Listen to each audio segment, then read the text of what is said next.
आपके भविष्य के दरवाजे बड़े पैमाने पर खुल जाएंगे अगर आप स्कूल में फर्स्ट न आएं।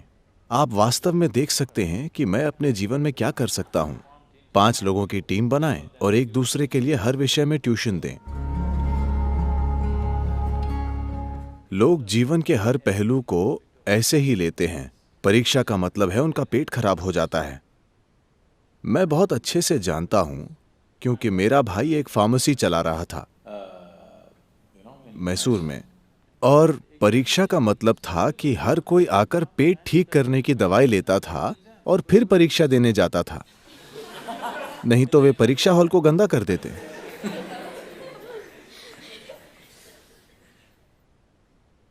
ऐसा क्यों? और वही चीज उनके साथ होती है जब वे नौकरी के लिए जाते हैं, यही उनके साथ होता है जब वे शादी करते हैं।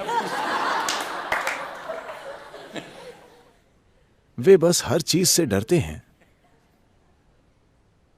ऐसा इसलिए क्योंकि तैयारी नहीं है ना?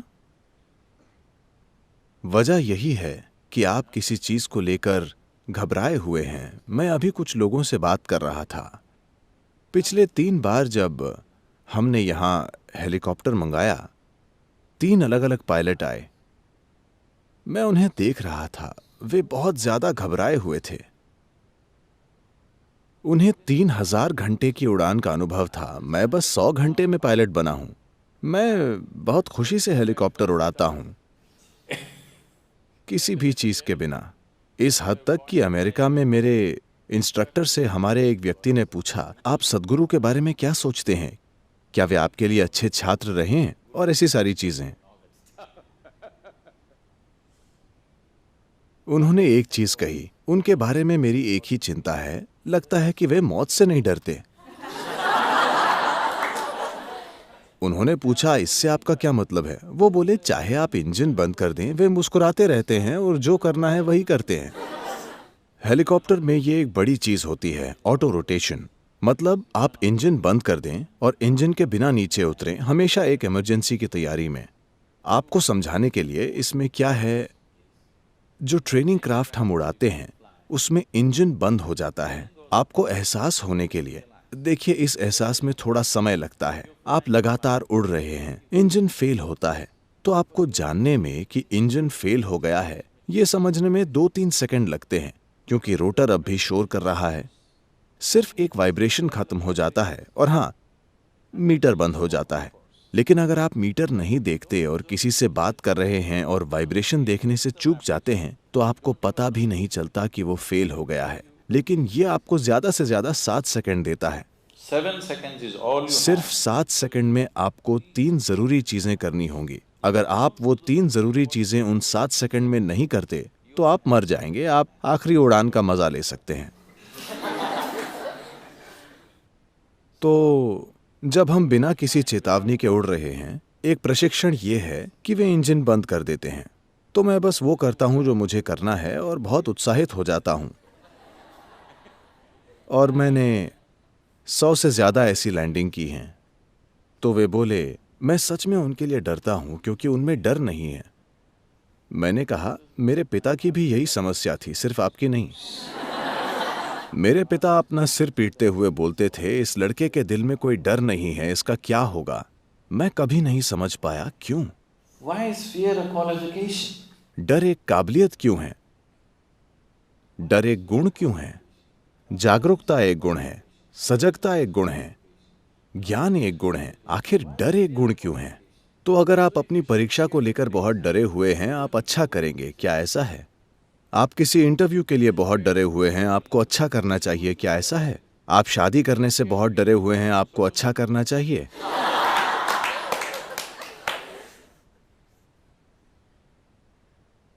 मैं लोगों को हर चीज इसी तरह लेते हुए देखता हूं। इसका क्या मतलब है?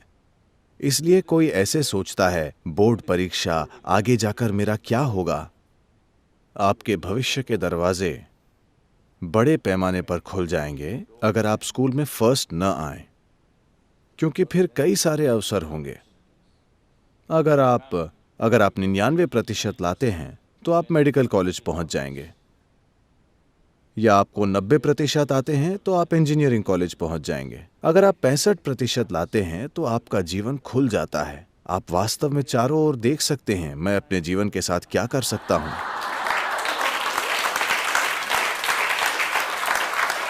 अब सारे टीचर परेशान हैं। सदगुरु पूरा स्कूल बर्बाद कर रहे हैं।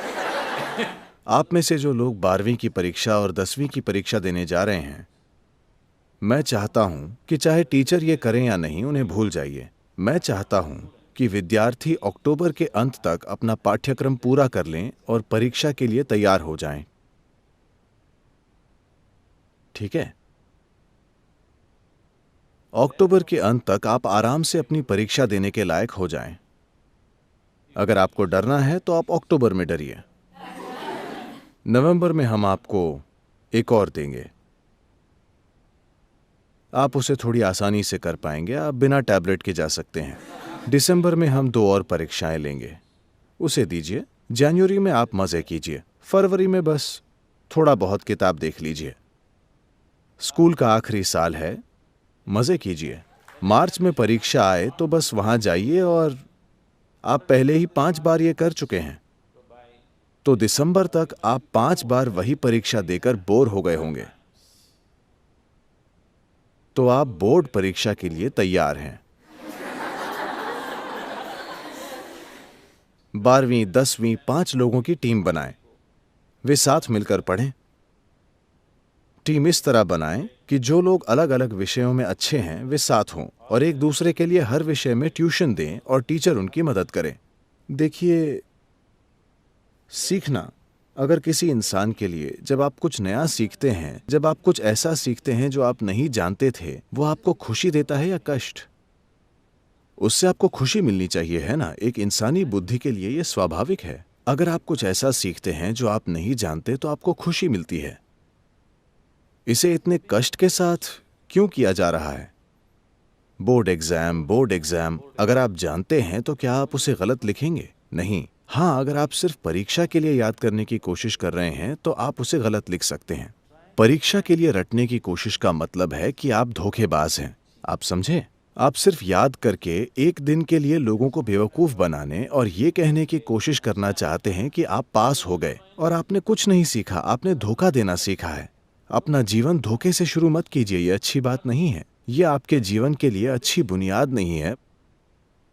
बस किसी तरह 100 नंबर लाना। सिर्फ एक दिन के लिए आपने कुछ याद किया और पेपर पर उसे उलट दिया, क्या यह धोखा नहीं है? शिक्षा के मकसद को ही हराना है ना?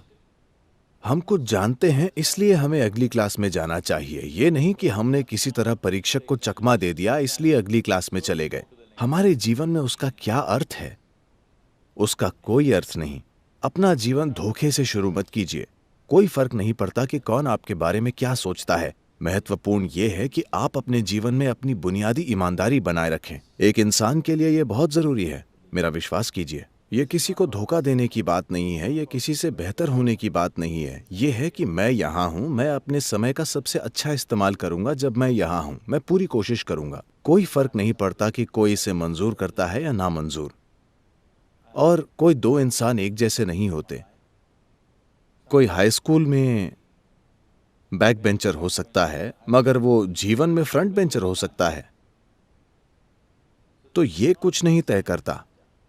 अपने जीवन में हर जगह पर, स्कूल से कॉलेज और प्रोफेशन तक, हम ये सोचकर खुश ना हो कि कोई हमसे पीछे है या कोई हमसे नीचे है। आपको किसी और की असफलता का आनंद क्यों लेना चाहिए? अगर आप अपने पहली रैंक का आनंद लेते हैं तो बस वही महत्वपूर्ण है ना? आप किसी और की असफलता का आनंद ले रहे हैं, ये बीमारी है। आप जो जानते हैं उसका आनंद लेना चाहिए। आपको अपनी खोज का आनंद लेना चाहिए। आप अपनी जानने की इच्छा पूरी होने का आनंद लेते हैं। आपको उसी का आनंद लेना चाहिए, किसी और से आगे निकलने का नहीं।